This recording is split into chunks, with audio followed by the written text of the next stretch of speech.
Trump attorney Rudy Giuliani, making baseless accusations alleging a wide-scale voter fraud conspiracy during a press conference Thursday, promised the campaign would prove it in court, but the GOP's fraud allegations have so far entirely failed in the judicial system, with judges striking down or questioning the allegations or the Trump campaign backing off its claims of fraud under scrutiny.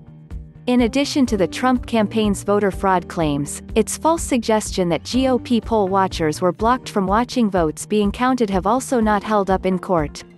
Those claims were refuted as part of the recent Michigan ruling, and the Pennsylvania Supreme Court struck down the campaign's case complaining poll watchers weren't given meaningful access to Philadelphia's vote count, overturning a lower court ruling that allowed poll watchers to stand closer to election workers counting ballots. The Trump team's press conference Thursday also made allegations about conspiracy theories involving Dominion voting machines, which have been debunked and not addressed in the campaign's legal challenges thus far. That press conference was the most dangerous 1 hour 45 minutes of television in American history.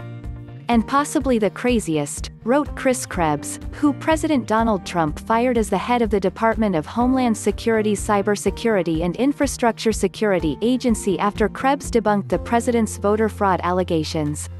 The press conference, which was largely devoted to detailing debunked and false conspiracy theories without providing credible evidence, was even criticized by Fox News, which broadcast the rambling event. Thursday's press event was the latest stand in the Trump campaign and GOP's broader legal effort to challenge the election results in battleground states, which has been decried as meritless by election law experts. Giuliani was recently put in charge of the legal strategy, which is broadly focused on stopping states from certifying their election results after previously focusing more heavily on challenging specific mail-in voting rules. The legal effort has so far been largely unsuccessful, however, and experts have said the campaign cannot realistically overturn the election results. There is no path, election law expert Rick Hasen wrote on his blog Monday. Rudy Giuliani can say what he wants and the president can keep declaring that he's won, but there's no plausible legal way this election gets overturned.